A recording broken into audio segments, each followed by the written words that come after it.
नमस्कार, स्वागत छ। आज हामी एउटा यस्तो उपन्यासको गहिराईमा पस्दैछौँ जसले धेरैको मनमा एउटा प्रश्न छोडेर गयो। साया आखिर को हो?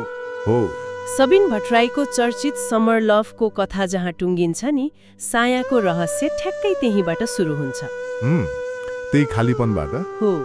आज हामी यो उपन्यासको कथा मात्र सुनाउने छैनौँ, बरु यसभित्र लुकेको प्रेम, पहिचान अनि त्यो आत्मग्लानीको मनोवैज्ञानिक तहहरूलाई केलाउनेछौँ। हाम्रो आजको खोजीको केन्द्रमा एउटै प्रश्न हुनेछ, के साया वास्तविक थिइन् वा अतीतको टुटेको मनको उपज? यो प्रश्न नै उपन्यासको मुटु हो, होइन र? सायाको कथाको जग्ने समर लभले अतीत कुमारको मनमा छाडेको त्यो गहिरो चोट र खालीपनमा छ। बिल्कुल। कथा सुरु हुँदा नै हामी अतीतलाई एउटा हारेको मान्छेको रूपमा पाउँछौँ, जो आफ्नो विगतको गल्तीको बोझले थिचिएको छ। अनाजसँगको त्यो अधुरो अन्त्यले उसको मनमा यस्तो घाउ बनाएको छ जहाँबाट एउटा अनौठो र रहस्यमयी पात्रको उदय हुन्छ। हो, कथाको सुरुवात नै त्यही बेचैनीबाट हुन्छ। अना उसको जीवनबाट भौतिक रूपमा त टाढा भइसकिन्, तर अतीतको मनमा उनी अझै जीवित छिन्, एक पीडाको रूपमा। पीडाको रूपमा उपन्यासको एउटा भनाइले यो अवस्थालाई एकदमै सुन्दर तरिकाले समात्छ। मानिसले प्रेम भुल्दैन, केवल सहन सिक्छ। अतीत त्यही सहन सिकिरहेको अवस्थामा छ र यही मनोवैज्ञानिक मरुभूमिको बीचमा अचानक सायाको प्रवेश हुन्छ। हो, उनको नाम, उनको व्यक्तित्व, सबै कुराले एउटा कौतूहल जगाउँछ। यहाँनिर लेखकले चलाखीपूर्ण काम गरेका छन् के सायाको परिचय केवल एउटा नयाँ पात्रको रूपमा मात्र हुँदैन। सुरुदेखि नै पाठकलाई शङ्का लाग्न थाल्छ, कतै यो अतीतको भित्री मनको आवाज त होइन, कतै उसले आफ्नो पीडा कम गर्न आफैले रचेको पात्र त होइन। सायाको हरेक संवाद, हरेक क्रियाकलापले हामीलाई प्रश्न गर्न बाध्य बनाउँछ। हामीले पढिरहेको कुरा वास्तविक हो वा अतीतको विक्षिप्त मनभित्रको भ्रम? र यही प्रश्नले हामीलाई उपन्यासको सबैभन्दा ठूलो रहस्यमा पुर्याउँछ। साया को हो? जब मैले पहिलो पटक पढेकी थिएँ, मलाई त लाग्यो उनी एक वास्तविक पात्र हुन्। सुरुमा त्यस्तै लाग्छ। एकदमै आत्मविश्वासी, निडर, एउटा फाइटर जस्तो चरित्र। उनको आफ्नै कथा छ, आफ्नै सङ्घर्ष छ। यो पहिलो र सबैभन्दा सोझो तह भयो, होइन र? बिल्कुल। लेखकले हामीलाई सुरुमा यही विश्वास दिलाउन खोज्छन्। साया यति जीवन्त लाग्छिन् कि उनी काल्पनिक हुन् भनेर पत्याउनै गाह्रो हुन्छ। तर जब कथा अगाडि बढ्छ, केही सङ्केतहरू देखिन थाल्छन्। जस्तै साया जहिले पनि त्यही बेला देखा पर्छिन् जब अतीत भावनात्मक रूपले सबैभन्दा कमजोर हुन्छ। हो है। उनले भन्ने हरेक कुरा अतीतले त्यही बेला सुन्न चाहेको कुरा जस्तो लाग्छ। यसले हामीलाई दोस्रो सम्भावनातर्फ लैजान्छ। दोस्रो सम्भावना अर्थात् साया अतीतको कल्पनाको उपज हो। टुटेको मनलाई जोड्न उसले आफैले बनाएको एउटा काल्पनिक साथी हो, जसले उसलाई विगतको पीडाबाट बाहिर निकाल्न मद्दत गरोस्। एक किसिमले त्यो भन्न सकिन्छ, अतीत अनाको यादमा यति धेरै डुबेको छ कि उसलाई एउटा सहारा चाहिएको छ। साया त्यो सहारा बनेर आउँछिन्, तर मलाई लाग्छ यो त्योभन्दा पनि गहिरो कुरा हो। अझै गहिरो? यसले हामीलाई तेस्रो र सबभन्दा जटिल तहमा पुर्याउँछ, जुन मनोविज्ञानको एउटा अवधारणासँग जोडिएको छ, स्याडो सेल्फ।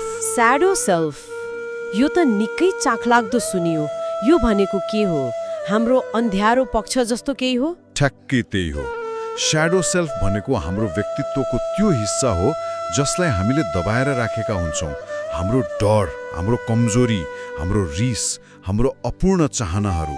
अतीतले आफ्नो कमजोरी र पीडालाई दबाएर राखेको छ। सायद त्यही दमित भावनाहरूको प्रतीक बनेर आउँछिन्।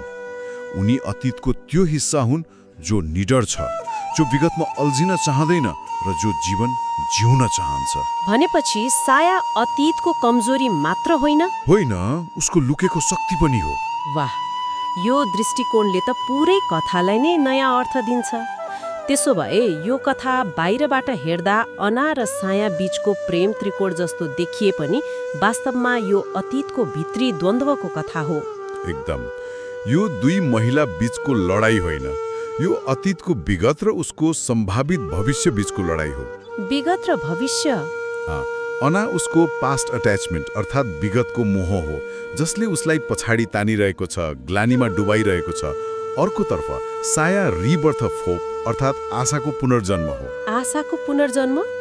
जसले उसलाई अगाडि बढ्न, आफूलाई माफ गर्न र फेरि जीवन सुरु गर्न प्रेरित गरिरहेकी छ। अतीत अना गुमाएको पीडाबाट भाग्न खोजिरहेको छ, तर भाग्ने क्रममा उसले सायामा आफैलाई भेटाउँछ।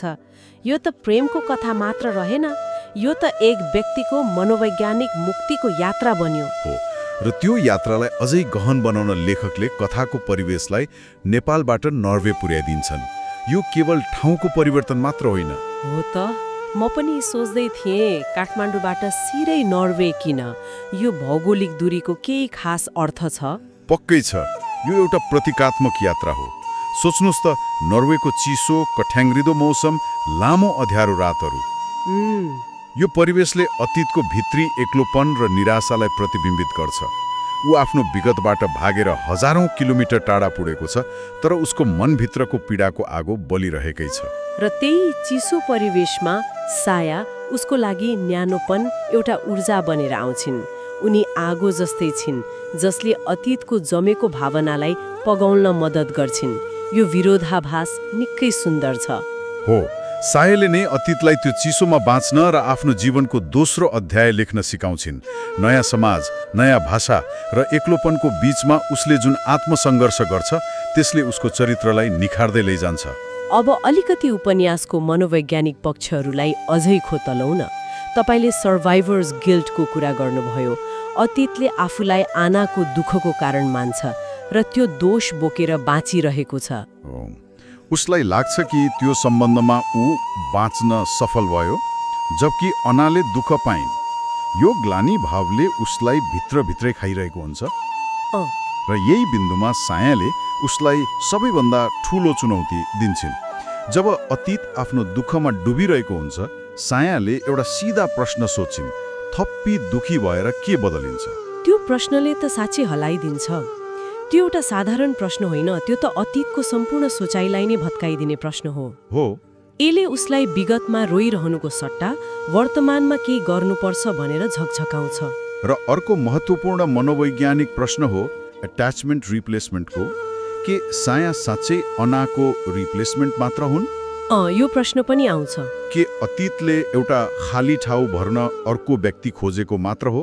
यो प्रश्नले पाठकलाई अन्त्यसम्मै सोच्न बाध्य बनाउँछ। मलाई लाग्छ उपन्यासको सुन्दरता नै यही हो कि यसले सिधा जवाब दिँदैन।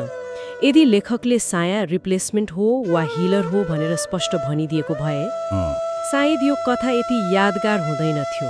तपाईले एकदम सही ठाउँमा छुनु हो। त्यो अस्पष्टता नै यसको शक्ति हो।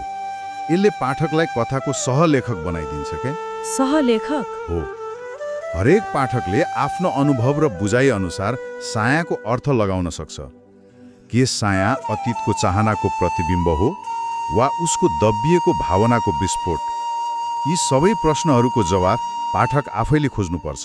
त्यसो भए कथामा त्यो निर्णायक मोड कहिले आउँछ जब अतीत यो सबै द्वन्द्वबाट बाहिर निस्कन्छ?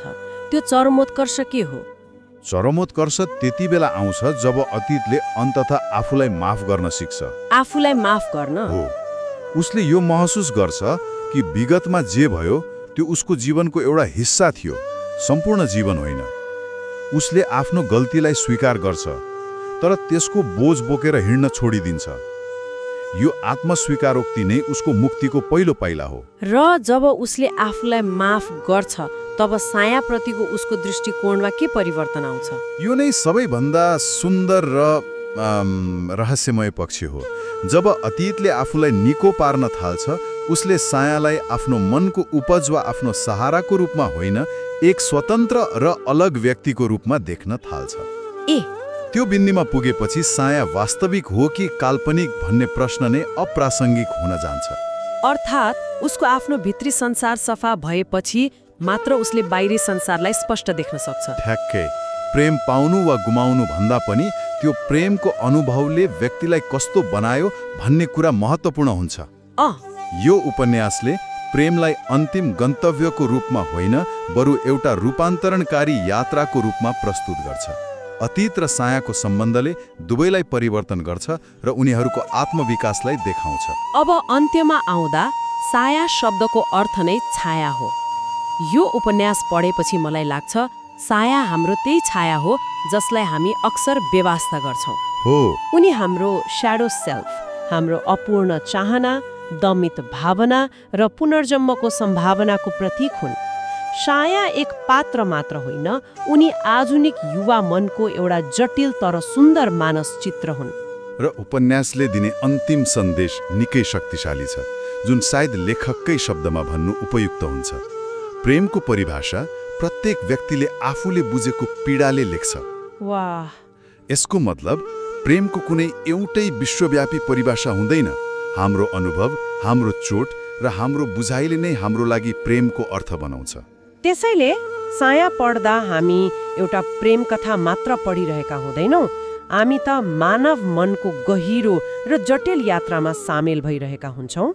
अन्ततः यो अरू कसैलाई प्रेम गर्ने कथा मात्र होइन, यो त आफ्नो विगत, आफ्नो गल्ती र आफ्नो छायालाई स्वीकार गरेर आफैलाई प्रेम गर्न सिक्ने कथा हो। निकै गहिरो र अर्थपूर्ण छलफल भयो, तर जानु अघि श्रोताहरूको लागि एउटा प्रश्न छोडेर जाउँ जसले उहाँहरूलाई अझै सोच्न बाध्य बनाओस्। अवश्य, त्यो त झनै राम्रो हुन्छ।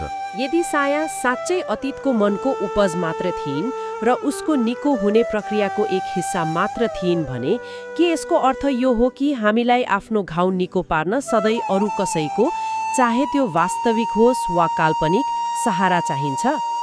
के बाहिरी संसारमा कुनै वास्तविक व्यक्ति बिना आत्मप्रेम र आत्मस्वीकृति साँच्चै सम्भव छ? सोच्नुहोला।